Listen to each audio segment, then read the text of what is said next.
আমিও চাই ফুটবল খুব এগোক, কারণ আমি প্রায় শুনি ফুটবলে ইনফ্রাস্ট্রাকচার নেই, পয়সা নেই। আরে পয়সা নেই তো নেই, গাভাস্কার তেন্ডুলকর যখন খেলেছিল তখনও পয়সা ছিল না, কপিল দেব যখন হয়েছে, রিচার্ড হেডলি যখন হয়েছে, বাবলুদা, প্রসূনদা, মারাদোনা, তার আগে পেলে, তখন কোথায় পয়সা ছিল?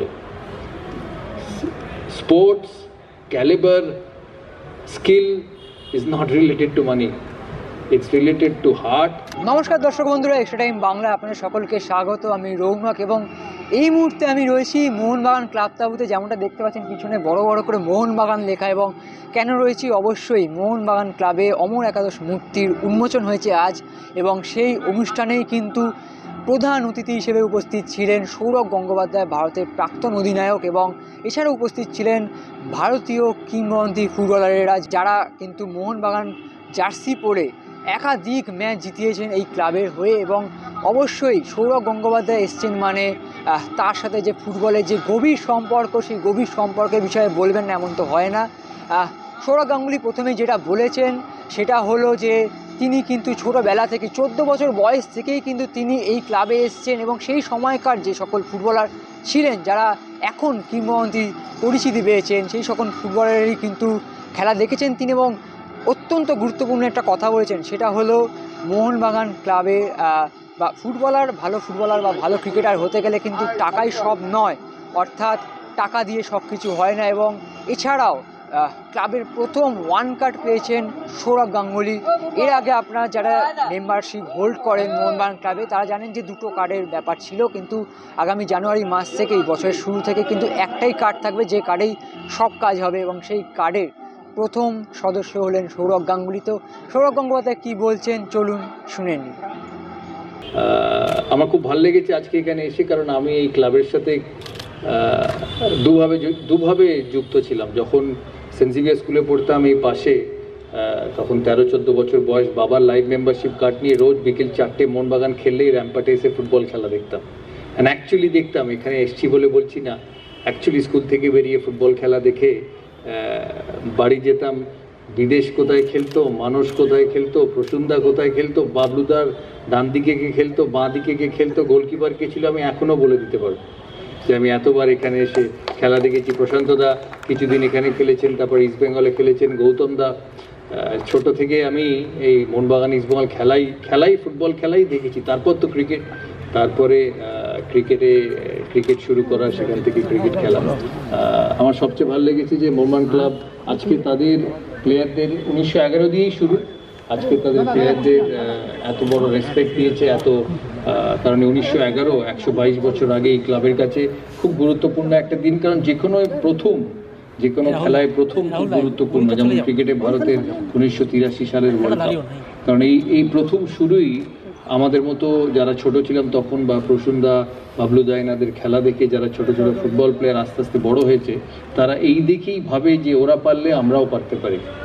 আর আজকে ভারতীয় স্পোর্টস সেখানে এসে পৌঁছেছে, তার মূল কারণ হচ্ছে এই মানুষরাই, যারা ভবিষ্যৎ সারা জীবন থেকেও খেলতে পারে না। খেলা এমনই একটা জিনিস যে একদিন না একদিন ছেড়ে যেতে হবে। সে দিয়াগো মারাদোনা হোক, বা সুনীল গাভাস্কার হোক, বা সচিন তেন্ডুলকর হোক, বা বাবলুদা হোক, প্রসূনদা হোক, নাইমদা হোক, খেলা একদিন সবার কাছ থেকেই চলে যায়, কিন্তু তাদের খেলে যাওয়ার যে এফেক্ট সেটা থেকে যায় সারা জীবন। আমি চাইবো মোহনবাগান ক্লাব, আমার ডান দিকে যারা আছে তাদেরকে ক্লাবের সাথে অনেক ভালোভাবে যুক্ত করুক। কারণ আমি মনে করি স্পোর্টসে, যে কোনো স্পোর্টসে, ক্রিকেট হোক, ফুটবল হোক, হকি হোক, টেনিস হোক, অ্যাডমিনিস্ট্রেটরদের যেমন জায়গা আছে তেমনি খেলোয়াড়দের জায়গা আরও আছে সেখানে। আর খেলা তখনই আগে যাবে যখন খেলোয়াড়রা খেলার সাথে ইনভলভ হবে। আর অরূপদার এই প্রশ্নে উনি একটা কথা বললেন আজকে এই মঞ্চে, যে আইএসএল আছে, ময়দানে ফুটবল ফিরুক, সব ফিরুক, কেউ কিছু বড় নয়, কিছু ছোট নয়, রঞ্জি ট্রফিও ছোট নয়, টেস্ট ক্রিকেটও ছোট নয়, তেমনি ময়দানের ফুটবলও ছোট নয়, বা আইএসএলও বড় নয়। ফুটবলের জায়গাতেই থাকবে। ফুটবল বা ক্রিকেট ছোট বড় হবে খেলার মান অনুযায়ী। তাই খেলার মান তখনই বাড়বে যখন এই ডান দিকে যারা আছেন, যারা ফুটবলের মান ওই সময় ধরে রেখেছিলেন, তাদেরকে খেলার মান বাড়ানোতে যদি ইনভলভ করা যায়। কারণ এই ব্যাটন সময়ের সাথে পেয়ে এক হাত থেকে আরেক হাতে যায়, তার সাথে এক্সপিরিয়েন্স যায়। কারণ খেলার এক্সপিরিয়েন্স খেলেই হয়, অন্যভাবে হয় না। তাই কোনোদিন যদি সুযোগ থাকে আমি কথা বলবো দেবাশিসদের সাথে। আমিও চাই ফুটবল খুব এগোক, কারণ আমি প্রায় শুনি ফুটবলে ইনফ্রাস্ট্রাকচার নেই, পয়সা নেই। আরে পয়সা নেই তো নেই, গাভাস্কার তেন্ডুলকর যখন খেলেছিল তখনও পয়সা ছিল না, কপিল দেব যখন হয়েছে, রিচার্ড হেডলি যখন হয়েছে, বাবলুদা, প্রসুমদা, মারাদোনা, তার আগে পেলে, তখন কোথায় পয়সা ছিল? Sports calibre skill is not related to money. It's related to heart, it's related to want, it's related to determination. তাই যারা মাঠে আসে খেলতে, আমি যখন প্রথম ক্রিকেট খেলি রঞ্জি ট্রফি ম্যাচে 400 টাকা পেতাম, বাট সেটা কখনোই বাধা হয়নি ভালো প্লেয়ার হওয়ার। তো সেই জন্য ভালো ফুটবল হওয়ার জন্য কত অর্থ, কত কি, সেটা ম্যাটার করে না, ম্যাটার করে একটা মাঠ, একটা ফুটবল, আর এখনকার দিনে ফিটনেস, স্ট্রেংথ, এগুলো অনেক বড় মাত্রায় এগিয়েছে, সেই সমস্ত কিছু জিনিস, বাকি অত ম্যাটার করে না।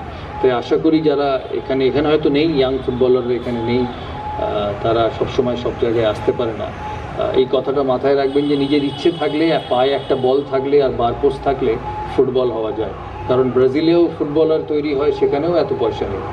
তাই আশা করি মোহনবাগান ক্লাব, এতদিনের ক্লাব, তারা ফুটবলকে এগিয়ে নিয়ে যাবে। আর শুধু মোহনবাগান এগোলে হবে না, আমি জানি দেবাশিসদা কিছু হলেই ইস্ট বেঙ্গল বলে, ফুটবল তখনই ভালো হবে যখন Mohun Bagan, east Bengal, Mohammedan, Aryans, railway FC, port trust, তারা ভালো হবে। কারণ আমি 14 বছর বয়সে খেলা দেখতে আসতাম, মোহনবাগান আর ঐক্য সম্মিলনীর খেলাও এখানে ভালো ফুটবল খেলা হতো। মোহনবাগানকে ঐক্য সম্মিলনীকে হারাতে গেলে ভালো ফুটবল খেলতে হতো। তাই ক্রিকেটে ইন্ডিয়া ভালো হলে শুধু হবে না, ইন্ডিয়ার সাথে অস্ট্রেলিয়া হতে হবে, ইংল্যান্ড হতে হবে, তবেই কম্পিটিশনে খেলার মান বাড়বে। সেই কম্পিটিশনটা যাতে থাকে সেদিকে নজর দেওয়া দরকার। এই কম্পিটিশন তখনই থাকবে যখন স্কিল থাকবে, শুধু পয়সা না। যাকে ভালো থাকবেন সবাই। এখানে শ্যামলবাবু আছেন, ঋতুপর্ণা আছে, বাবুন আছে, মিডিয়ার লোকেরা আছে। আমি খুব খুশি হয়েছি 1911 সালের পরিবারের আছে, কারণ তাদের কাছে এটা, তাদের পরিবারের মানুষেরা হয়তো আর নেই, অনেকেই নেই, বেশিরভাগই নেই, তাদের কাছে একটা মানে মনে রাখার মতো আজকের এই সন্ধে।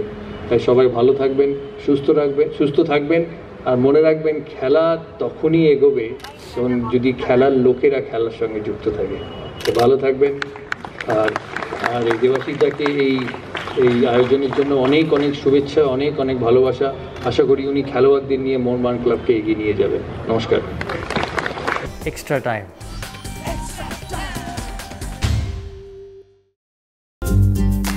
লেটেস্ট নিউজ আর এক্সক্লুসিভ ভিডিওর সঙ্গে আপডেট থাকতে এখনই সাবস্ক্রাইব করুন আমাদের ইউটিউব চ্যানেল। বেল আইকনে ক্লিক করতে ভুলবেন না যেন।